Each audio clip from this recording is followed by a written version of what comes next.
beautiful people? It is your homegirl, Shameless, all up in your building with another tech talk. And this video is all about cryptocurrency. My latest obsession. I had to do this video for my booze, for my friends and my family, because it is new, it is exciting, and it's confusing as bleh. So this video is for my beginners, for my booze out there. Keep in mind, I'm a girl with a camera on YouTube. I'm not a financial advisor. I am a hustler, and I'm super savvy. But anyways, do your research and watch a lot of videos. I'll put links in the info box below on more ways to learn about this fascinating world. So what is cryptocurrency? What is Bitcoin? Bitcoin is the largest and most popular cryptocurrency out there on the market. It is also the transfer of value using digital currency. The transfer of value is the key here. So you have to believe that this thing, this Bitcoin, this US dollar, this Canadian dollar has value. It is also the very first decentralized cryptocurrency out there. Man, lots of words we don't understand, okay?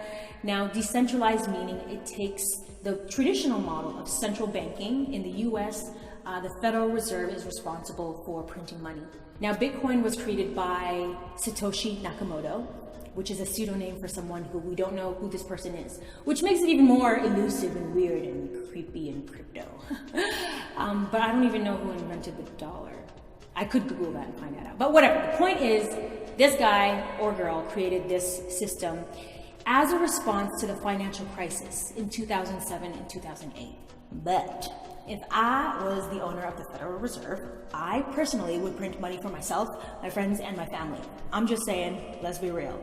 So there are pros and cons with having power centralized. An extreme example of power that's misused is Zimbabwe. The reserve was printing lots and lots of dollar bills, son, and their currency lost its value. The medium of exchange was valueless.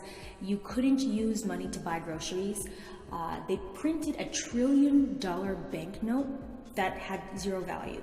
So currently Zimbabwe uses the USD. I believe they use the South African rand. They use everything but their own dollar. They don't have a currency because that's how the value just completely dropped. An extreme case of hyperinflation. And you can watch documentaries on Netflix. Banking on Bitcoin is a good one. Capitalism, A Love Story by Michael Moore is a good one. It doesn't talk about cryptocurrency, but it does talk about the financial crisis. Now, supply and demand is a thing in economy. When you keep on printing money and there's no end, how can you store value in that exchange? With cryptocurrency, there is a fixed supply. There is a market cap on how many coins can circulate in the market, and that is 21 million.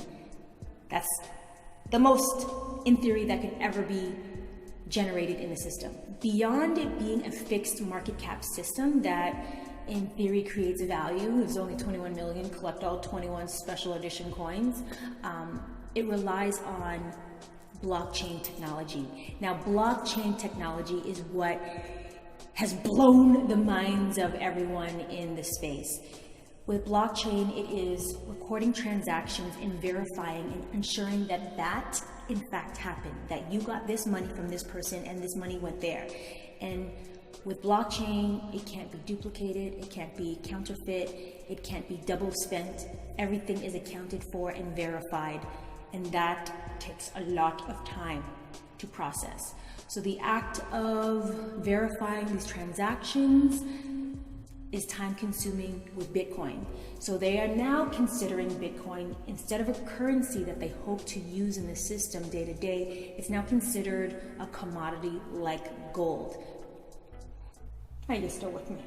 Bitcoin is the popular cryptocurrency, but there are other cryptocurrencies out there, and they are referred to as altcoins, alternative coins besides the Bitcoin.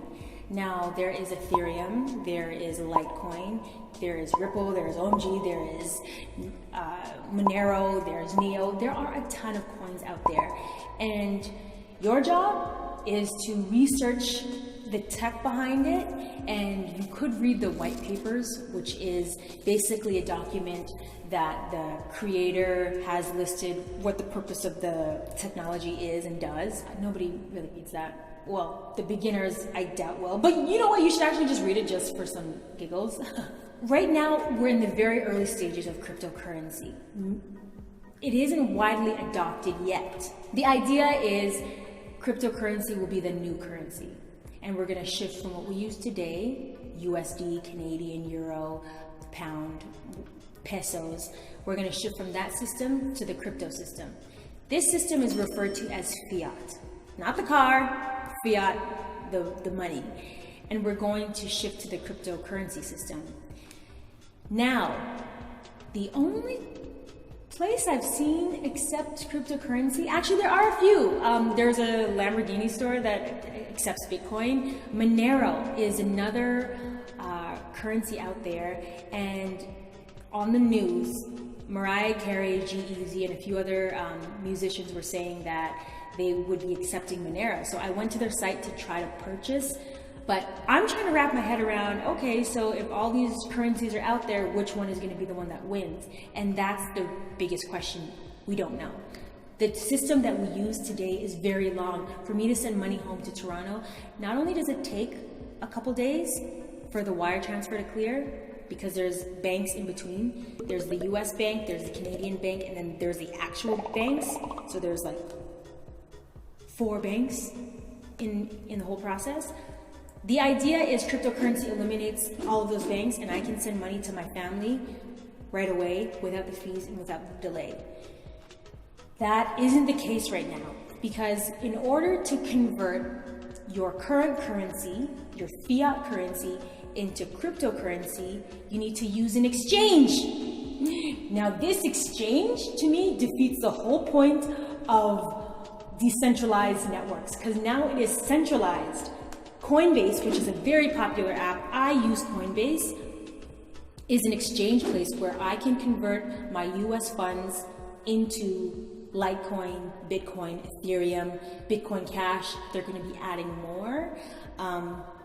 But that process took me a week to convert my US funds to crypto funds. Coinbase is the easiest place to exchange your fiat for crypto.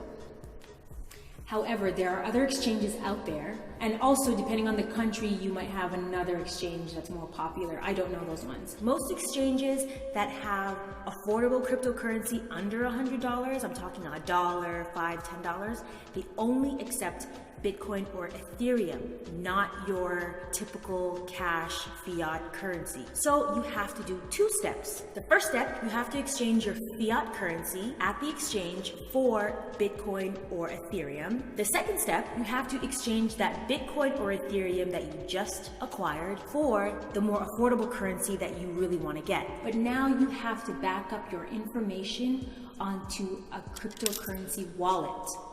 Now, a wallet is not like a traditional hard wallet, although they do sell hardware wallets that you can store your information on, but it's software that stores your private keys.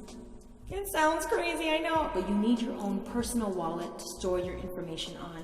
Because if this exchange goes bankrupt and closes, you still have your blockchain, your private keys, your information on this wallet.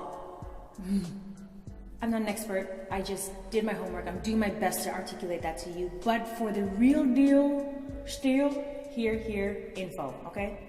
And they will break it down for you better than I have. So I've taken a small amount of money that I'm okay with losing, and I've already tripled that. It can become very addictive, so I do say put in what you're willing to lose and no more than 10%. But in investing in the whole game of cryptocurrency, it's blown my mind and opened my wealth of knowledge into a space I was never really paying too much attention to.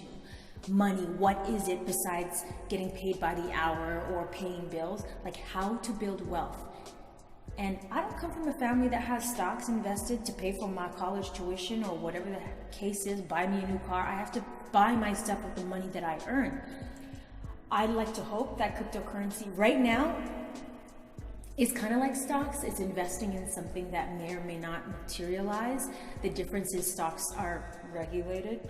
Stocks are regulated, but I do this because you can still lose it, but it's way more secure because it's been around that much longer. With cryptocurrency, this hasn't been around that long, and even more unsettling is it is not regulated. So it is going to a casino and playing your hand at the table. But it's fun and it's exciting. And if I can learn and grow, I'm just way more aware of money. And now when I'm in stores and when I'm talking to like my boyfriend or my friends, we talk in Satoshis and coins. Like that is like 0.0067 of a Bitcoin. I'm gonna pass. But be a part of the conversation, and the way to do that is to invest. You can even put in $10, $50. You can put in $10 into a Bitcoin. I'm trying to invest in something I believe in, like I want it to grow over the course of a few years. So ideally, you know, in 5 to 10 years, I can have my money that grew. I want my money to work for me, okay? And I want to hustle, but I want to hustle smarter. And I feel like cryptocurrency is an opportunity to do that. Just saying. Those are my 2 Satoshis. Take it or leave it. But let me know if you guys have questions, and I will address it probably on Twitter or even Instagram. I might do an Instagram live. So check me out on those platforms. Each one of these ones. Okay, just check me out here. But yeah, I hope you found this video helpful. And until next time, remember to do you, be you, and stay true, boo. Be shameless.